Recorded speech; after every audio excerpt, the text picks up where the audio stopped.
To solve the Kennedy assassination shooting mystery, one of the things that must be done is determine exactly when John Connally was shot in the back. What does John Connally say happened when he was shot in the back?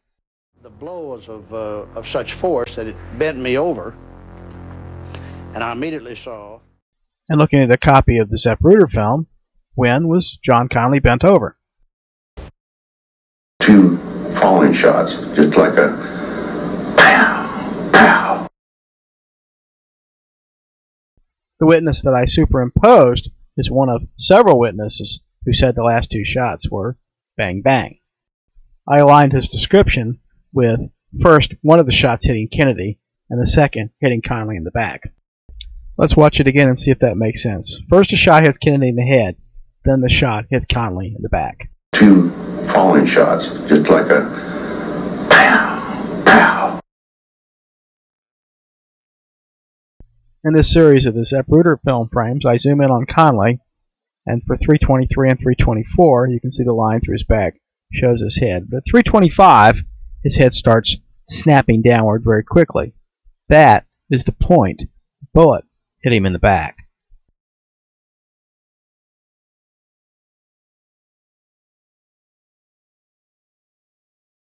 The FBI measured Zapruder's camera speed, determined as approximately 18.3 frames per second.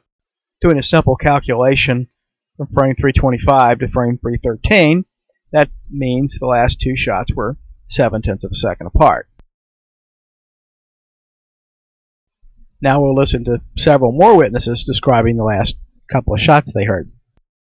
As he passed, and I'm panning, taking a movie film of him. Just as he gets past me, there's a sound of boom, and he goes back and gets the seat, and the whole back of his head comes off. Looks like somebody threw a bug up the back. Three shots, and these were spaced with one shot, then a pause, and then two shots in very close order, such as perhaps almost on top of each other, while there was some pause between the first and the second shot. Story immediately, and actually had completed the story before the news was absolutely confirmed that he was even dead.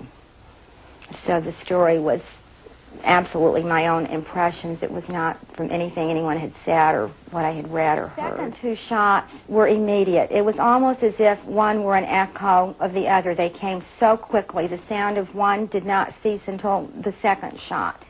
With the second and third shots, I did see the president being hit. I literally saw his head explode. So I felt that the shots had come, as I wrote in my article, from behind me and to my right, which would have been in the direction of the grassy knoll and the railroad overpass. Il y a eu d'abord deux coups de feu. About like that. The third and the fourth shot was almost simultaneous. Puis deux autres.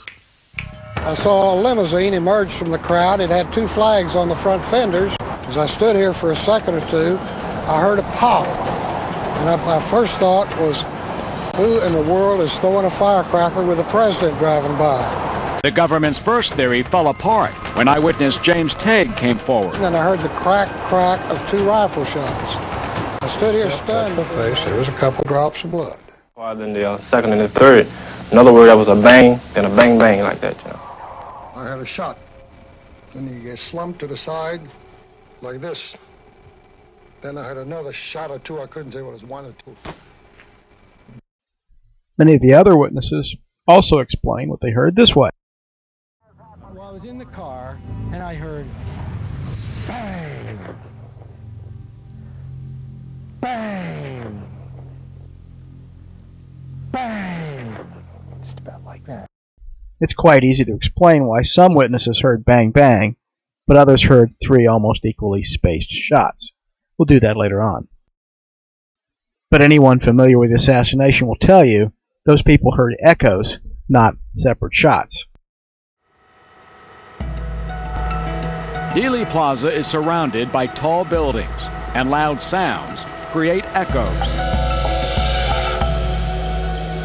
The echoes confuse the ear witnesses, and so investigators turn to the photographic evidence for clues.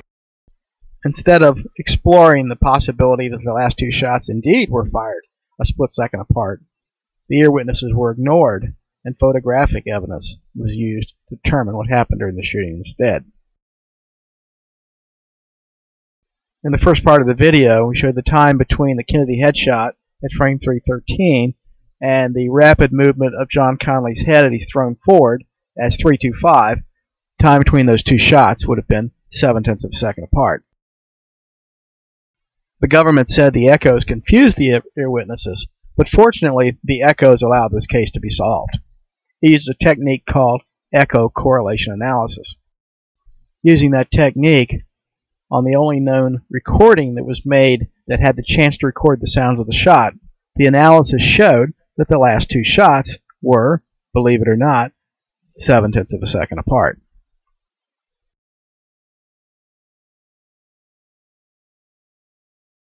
As an engineer, totally, completely independent evidence showing 0.7 of a second in both a film and an audio recording is something that simply must be explained, especially knowing this fact has never been shown before. How could the press, investigators, and authors have missed so many people who described the last two shots as bang bang? How many shots were fired? Walter, the obvious way to answer those questions seemed to be to talk to our eyewitnesses in Dealey Plaza. Ask them how many shots they heard and in what kind of sequence. So that's what we tried first. I'm sure there were 4 shots. How many shots did you hear? I heard 3. The first and second was further apart than the second and the third. In other words, that was a bang, then a bang, bang, like that, you know. Well, now, how many shots did you hear? 3. In how long a period of time? Oh, I'd say just about like this, you know, boom, then click, click, boom, then click, click, boom. Something similar to that. I would say bang, bang, bang. There's definitely 4 shots. Well, just 3 quick bursts, like bang, bang, bang. There is an old axiom among lawyers that nothing carries more weight with a jury or is less reliable than eyewitness testimony.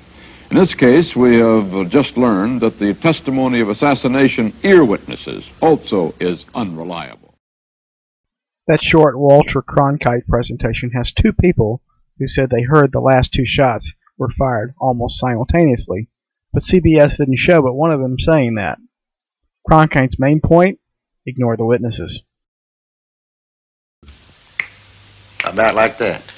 The third and the fourth shot was almost simultaneous. Puis 2 autres. To kill the president in front of hundreds of witnesses, it was necessary to discredit and simply ignore some of what they said.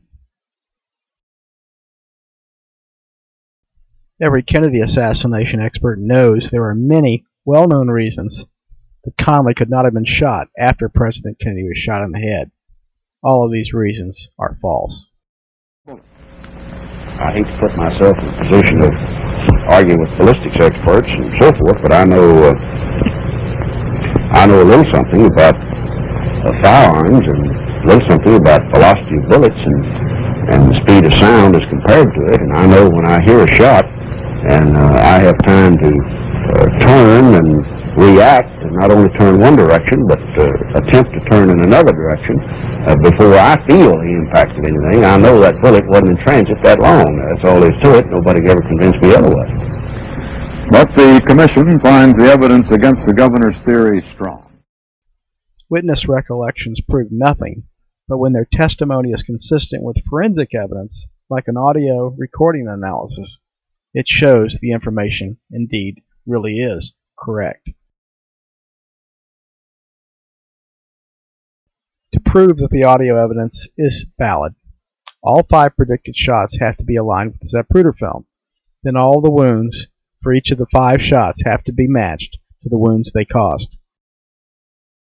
For example, the shot before the Kennedy headshot was predicted to be 4.8 seconds before Kennedy was shot in the head. 4.8 seconds, 18.3 frames per second, gives us 88 frames before Kennedy is shot in the head, which works out to be Zapruder frame 225. Next frame 223. You can see the white shirt, you can see his jacket, you can see a little bit of gray area where his tie is. and something happens. Between frame 223 and 224, we can really pinpoint the moment that the bullet strikes. Watch the jacket. You notice it changes shape. It's almost as if the jacket has a little bit, kind of bulged out. Per Dale Meyer and many other people, something did indeed happen at frame 224. But let's think about it. Frame 225 was predicted by the audio evidence, and we see something happening at frame 224. That's pretty good agreement. But what happened at 224 is very different than what Dale Myers thinks happened. There's a warning, though. If you don't understand echo correlation analysis, if you don't understand how the House Select Committee of Assassination acoustical experts were tricked, if you used most published information, you will get the wrong answers. If you haven't noticed, some of the accepted information is wrong. The information in this video is copyright in year 2012 to W.R. Charleston. You are not free to copy or divulge this information to anyone without my express written permission.